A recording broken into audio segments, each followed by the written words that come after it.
for coming.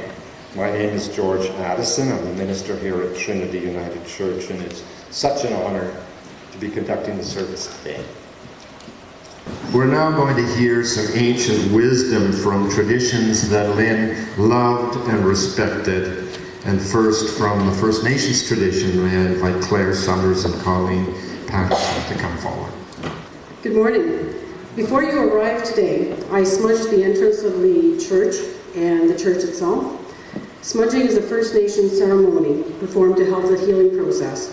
In my medicine wheel teachings, I know that Lynn has now gone through the western doorway, and there she will continue to guide us in spirit form. You just have to be quiet to know that she's with you. Good.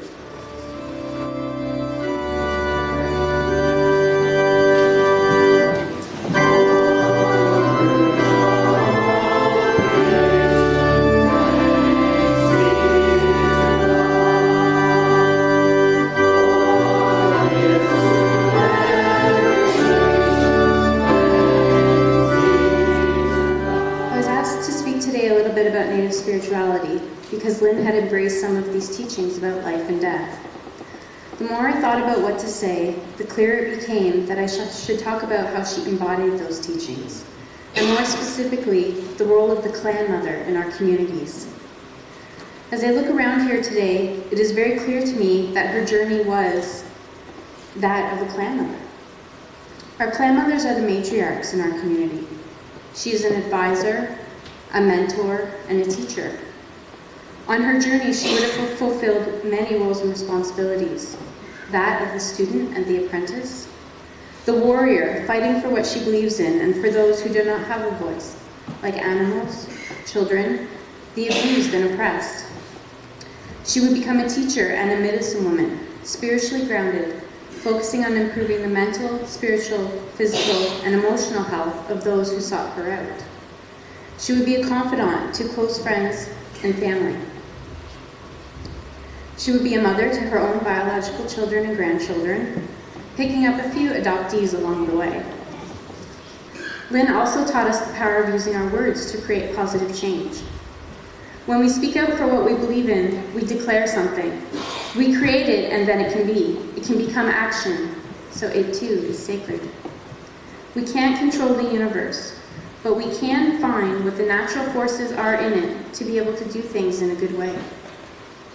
I think some of the ways we can honor Lynn's life is to commit to making a contribution, to see the potential greatness in ourselves and in every person, not as separate from us, but as part of the interconnected human family that is in this room today, to dream of what could be and then make it real. Thank you. And more ancient wisdom, this time from the Hebrew Scriptures, and Elaine Edmiston is going to be reading from Ecclesiastes. For everything there is a season, and a time for every purpose under heaven. A time to be born, and a time to die. A time to plant, and a time to pluck up what is planted. A time to weep, and a time to laugh. A time to mourn, and a time to dance. For everything there is a season, and a time for every purpose under heaven. Valerie Sheridan is going to read the 20th song. Before I start to read, I just want to speak as a friend of Lynn's. Lynn has been my friend for many, many years, and she has meant so much to me, as I'm sure she has to most of you here. She always made a great impact, made every day fun, and all the experiences we've had together were so enriched because of Lynn's smile, her laugh, and just her presence. I have to share with you that the last time I went out with Lynn was 2 weeks ago today. Elaine and Lynn and I went to the show, and we saw Heaven is for Real. Little did we dream for one moment that that would be the last time we would be together. And all I can say is heaven is being blessed by having the presence of Lynn with them, and we've been blessed by having her presence with us. Now I will read, if I can. The Lord is my shepherd, I shall not want. He maketh me to lie down in green pastures. He leadeth me beside the still waters. He restoreth my soul. He leads me in the paths of righteousness for his name's sake. Yea, though I walk through the valley of the shadow of death, I will fear no evil, for thou art with me.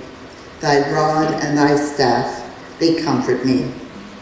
Thou preparest a table before me in the presence of my enemies. Thou anointest my head with oil, my cup runneth over. Surely goodness and mercy shall follow me all the days of my life, and I will dwell in the house of the Lord forever. Oh, let the Son of God enfold you with his Spirit and his love. Let it fill your heart and satisfy your soul. Let him have the things that hold you, and his Spirit like a dove will descend upon your life and make you whole. I'm going to read a letter from Sally, Lynn's sister, and Al, Lynn's brother-in-law. Although Lynn left England for Canada in 1971, we never felt for a moment that she had left her family behind. Lynn and I continued to be as close and concerned as always. As the years went by, her interest in all members of her family remained strong, and her visits home were always occasions for laughter and celebration. Only recently, she told Al how vividly she remembered the occasions when she was a young teenager, when he took her on visits to the theater. Even after all these years, she conjured up her excitement at seeing, for example, Ella Fitzgerald, an enthusiasm for live performance that she kept throughout a busy life.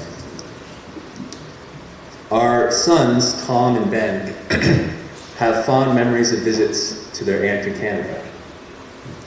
Years later, Tom and Jackie, and their son and daughter, Ben and Rachel, and their 3 boys were always keenly tracked by Lynn in their latest exploits, proudly discussed. Her concern for others was heartfelt, and she always followed through on her beliefs with action. Helping others extended way beyond her professional commitments, regardless of time or effort needed. Once, on the brink of leaving for the airport at the end of a UK visit, she discovered a baby hedgehog in the garden. All plans were put on hold, and she didn't leave until she had ensured that the orphan was going to a good home. That was the Lynn we all love and cherish. To the end, her interest in family history, her concern for my health, and all things related to her family remind us that her ties never weakened. We did not lose Lynn in 1971, and we have not lost her now. I'm going to be reading a letter on behalf of Lynn's cousin Dave and Viv, his wife. The way I understand it, Dave was more of a brother to Lynn than a cousin, as they all grew up in a big house together with lots of cousins and siblings. Okay, so Dave's words here, not mine, bless him.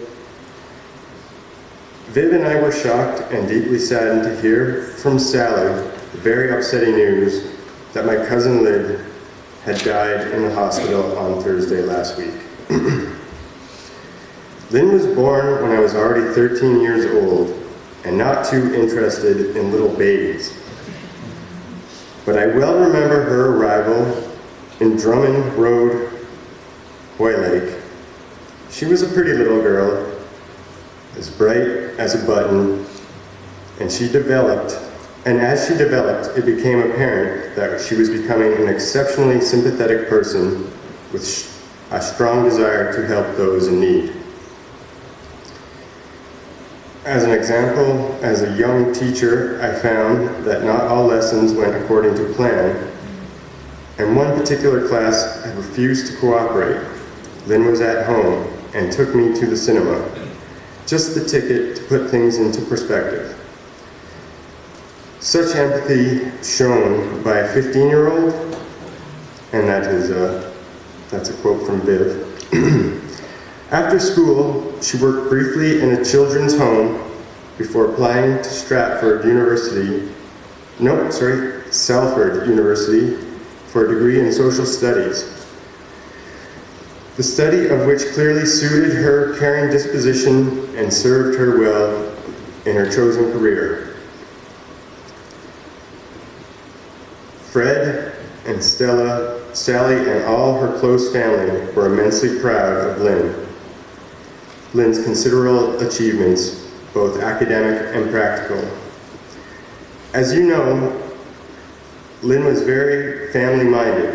She regularly wrote or telephoned to touch base.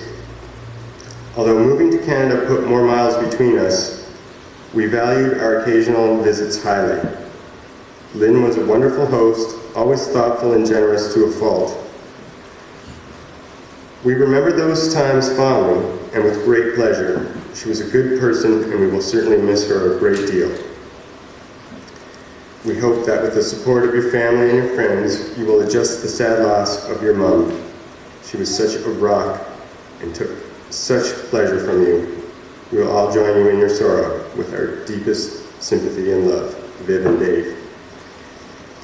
Now, just speaking off script for a second, I've known Lynn for approximately 20 years, but she only became my mother-in-law for the last 5 years. She met my father once, and they were thick as thieves. I picture them hanging out right now in heaven. I'm going to read a poem about Lynn, stars Lynn. My mother, Margaret, and Lynn lived for many years in a house at 186 Oakdale Avenue. It was a house that belonged to my grandparents. We had many dinners at the table there, and many conversations, lots of laughs, sometimes born out of misunderstandings and mishearings. And that's what this poem is about. It's a ghost story, but it's not scary. It's called Lynn Saw a Ghost. And I should say, I wrote this several years ago after my grandfather passed away.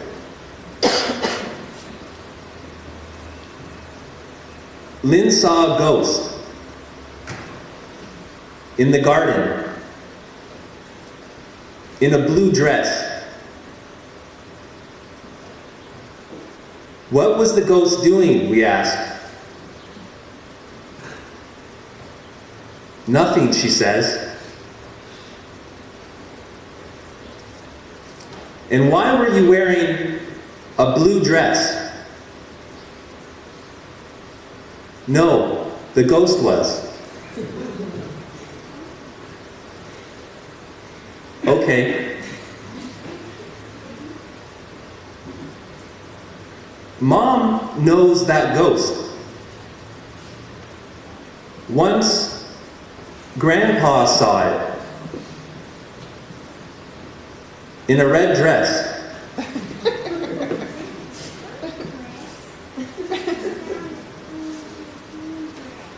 What a nice wardrobe, says Lynn.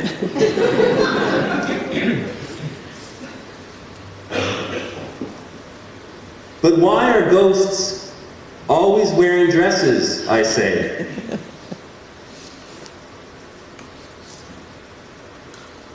The day after he died,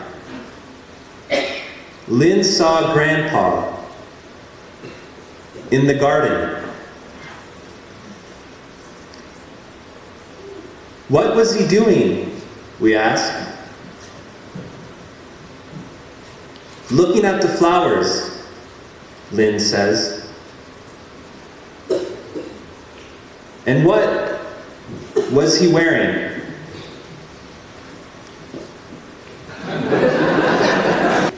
Throughout my life, it has been a common occasion to be out somewhere with my mom, like the grocery store, a restaurant, or community event of some kind, and run into someone she knew. We meet again. It was just as common for her to turn to me and say, "Stella, you remember so-and-so?" And I would awkwardly nod. I used to say to her, "I keep telling you to stop doing that. I can't possibly remember all the people that you know." She would always claim that she forgot. As you know, she was a great advocate, friend, teacher, and role model. I often think about the artful way she was able to balance her very busy career and active social life and being such a supportive and present mom. I hope to follow in her footsteps as best I can, but she's a tough act to follow. And she loved people and she loved family. She worked hard to keep us connected with family in England and Scotland. And here she assembled for us a family of wonderful people she met along the way. I'm so grateful that she did. And she also loved Oscar very, very much and tried her best to be an active part of his life as well, even when she was too tired to move. They would sit on her bed and pretend they were at sea on a big ship her father captained in the war. And she would explain all sorts of technical nautical terms to him, and he would repeat them back.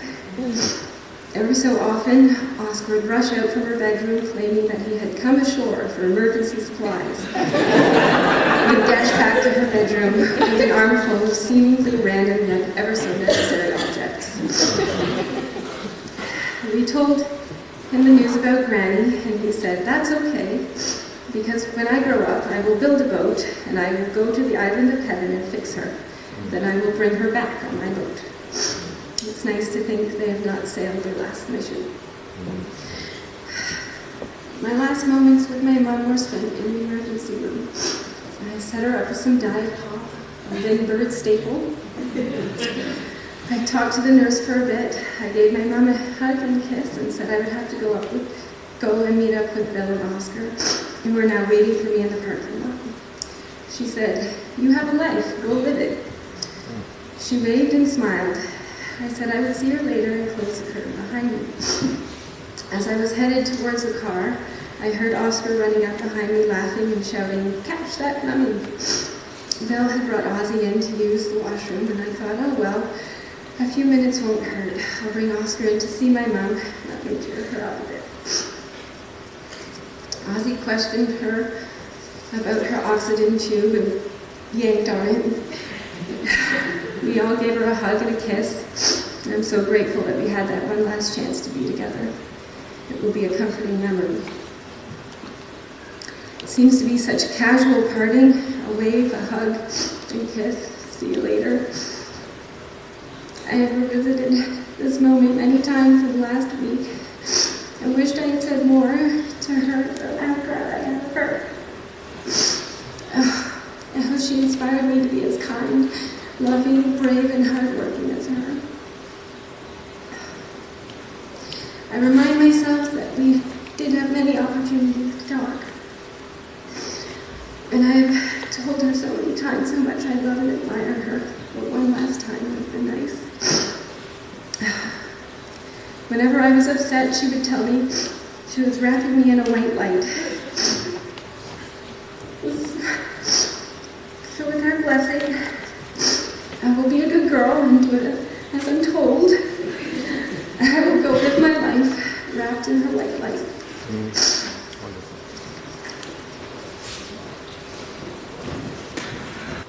Once or twice in a lifetime, if you are very, very lucky, you find a rare friend.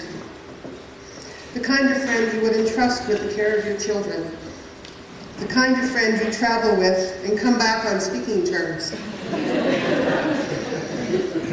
and who laughs joyously as you cross the university stage to accept your degree, the kind of friend who weeps with you at your mother's deathbed, the kind of friend who knows all about you and loves you anyway. Let me tell you about my friend, my rare friend, Lynn Bird.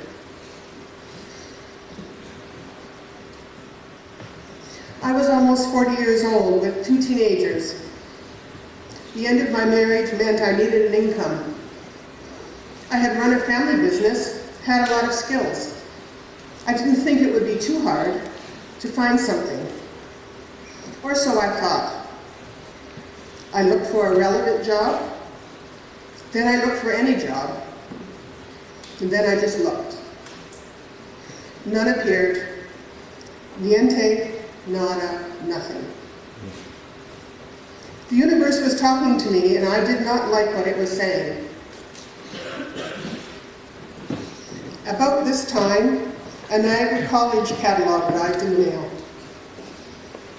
I was looking through the business courses when I was inexplicably drawn to the social service worker program. 2 years at school? Was it possible? Could I afford it? I applied, and most mysteriously, I was one of the few accepted. I wasn't sure, but the universe was. It knew I needed to reinvent myself. And on a warm September day, as a mature student, I walked into a classroom at Niagara College for the first time.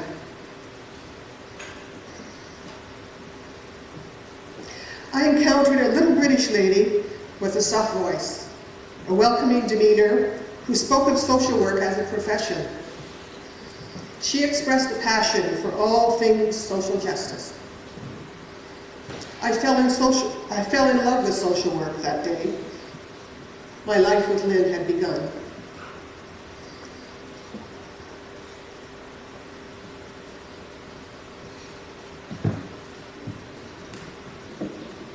For the next 2 years, my admiration for Lynn grew. She was not only a great social work educator, she was astute at recognizing what each individual student needed. If you were going out into the world as a professional helper from Professor Bird's classroom, good intentions alone were not enough. You needed skills. Lessons range from how to come into a classroom quietly, so not to disturb others, to not jiggling your leg while sitting with a client, and not wearing distracting jewelry during a job interview.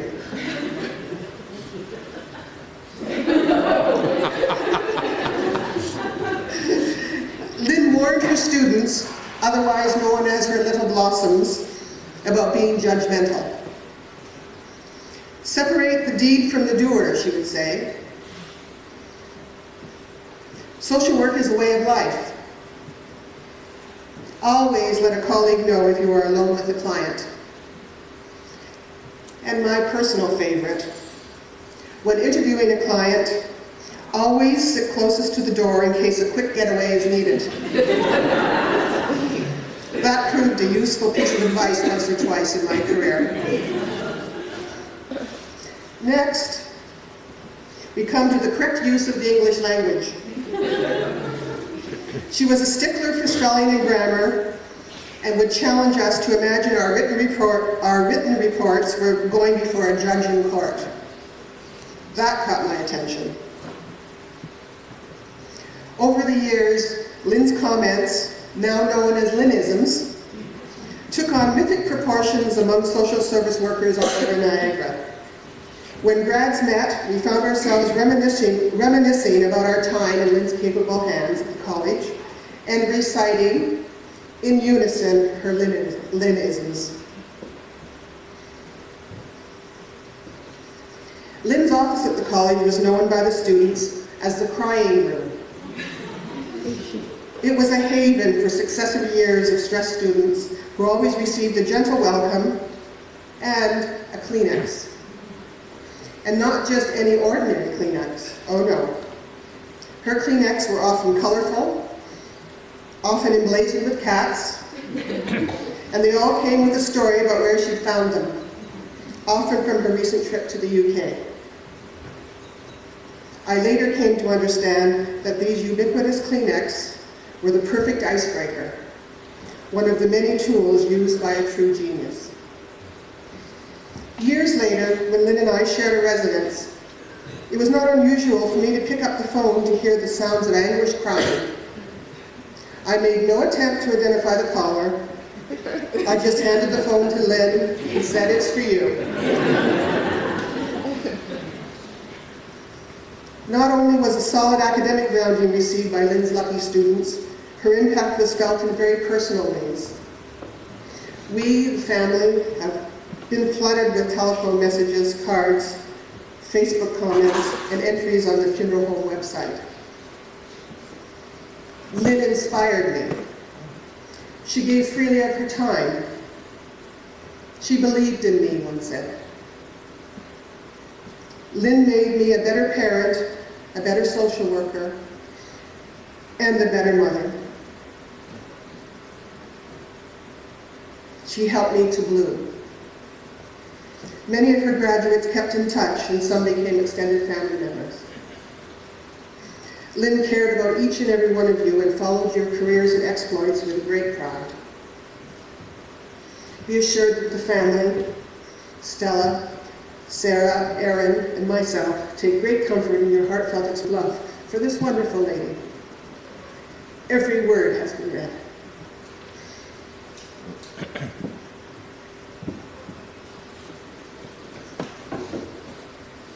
At the end of my 2-year stint under the tutelage of Professor Bird, we realized that we were geographical neighbors.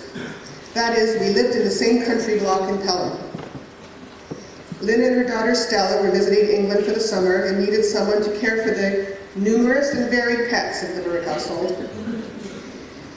My son Aaron was recruited to feed and water the 5 cats, or maybe it was 6. A budgie, a rabbit, and an iguana. Yes, I said iguana. Stella's iguana.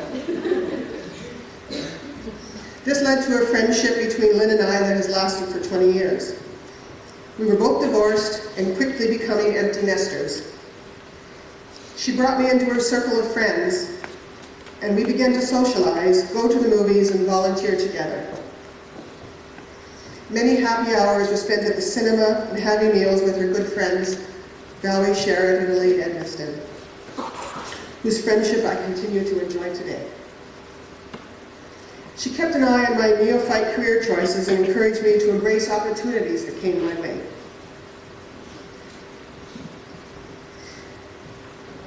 One spring break, we took a beach holiday to Mexico together. It was then I really began to appreciate Lynn's uniqueness. As we sat on the warm sand beach, under palm trees, reading and dozing, Lynn noticed there was a shipping lane off in the distance. A steady stream of freighters were plying the waters off the beach. Thus my education in all things nautical began. Lynn came from a family of Liverpudlian seafarers. Her father was a captain in the British Merchant Navy. Our first day on the beach consisted of a steady stream of comments about the passing ships. "Look, Margaret," she would say, "that one is riding low, it's full of cargo. You can see the Plimsoll line. Plimsoll line. You can see the Plimsoll line just above the water." I opened one eye and feigned interest. That was followed by a running commentary about the shape of ships' funnels, each differing style apparently representative of an era in maritime history. I quickly developed a low lane of all things nautical and began to wonder how I would survive the next 5 days on the beach. Day 2 on the beach. Opened with another nautical comment. Lynn must have detected a shift in my level of feigned interest. She suddenly turned to me and said, "You couldn't care less about this, could you?" I thought, drat, she found me out. Now I was worried that I had offended the great educator, my role model, and my friend. I apologized for my lack of interest. Lynn looked me straight in the eye and laughed. She said not to worry, that she had indeed been banging on about ships, but only because she was enjoying herself and wanted to share her joy with me. Then she paused and took a long breath as she looked out to sea. Then she said affectionately, I was a silly sausage. And next time she hoped I trusted her enough to just tell her to shut up when she was banging on. She would not think less of me for speaking up. It was a life lesson lovingly designed just for me. And it wasn't long before I began to find my voice.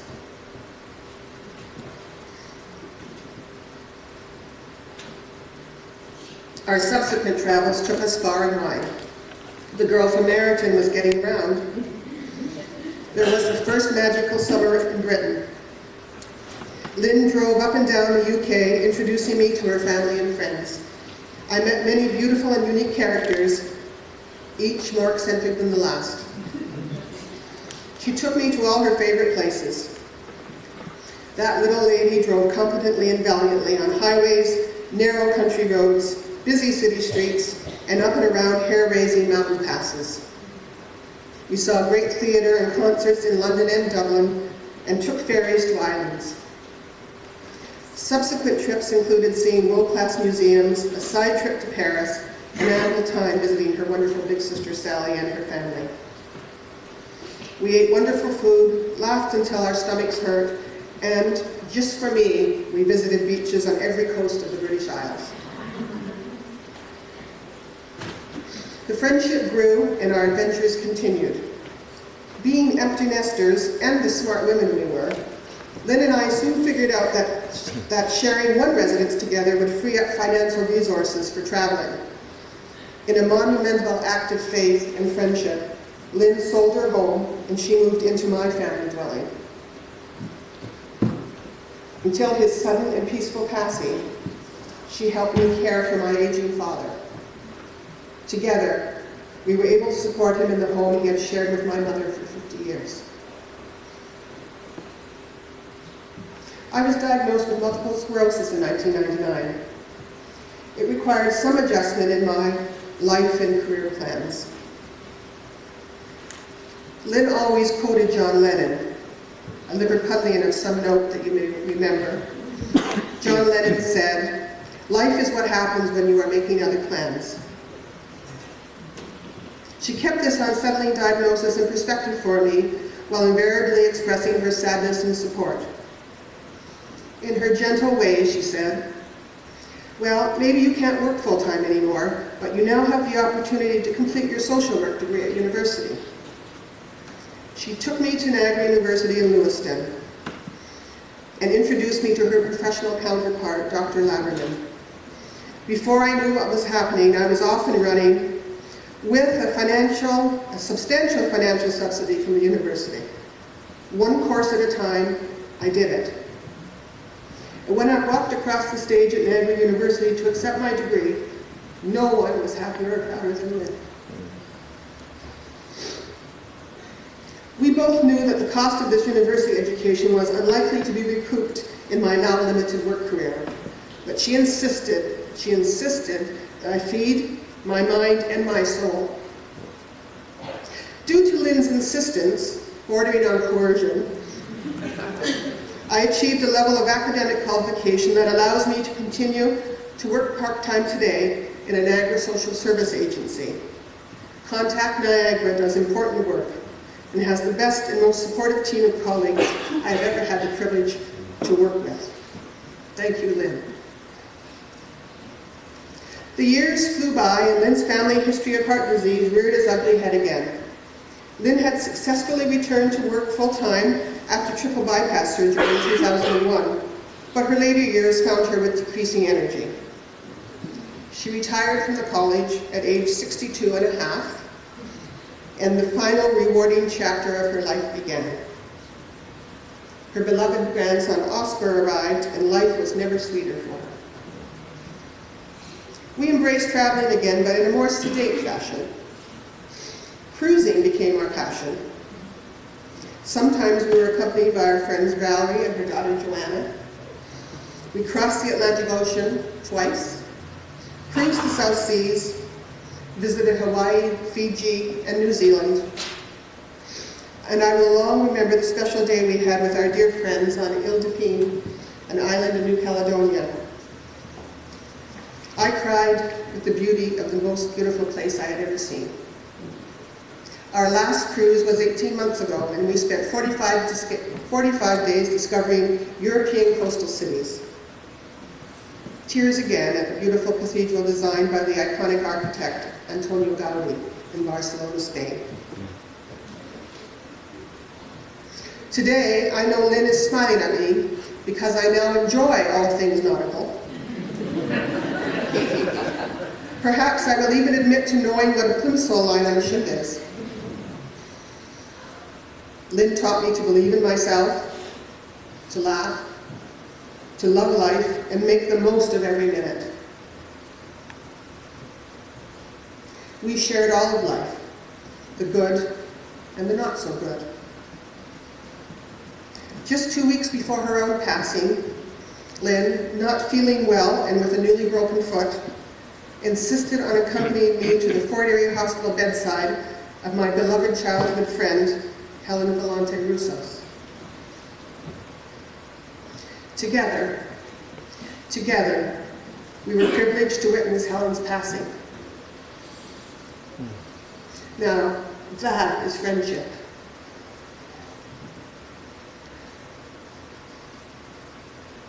Bon voyage, my friend.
loved and launched who are working all over the world.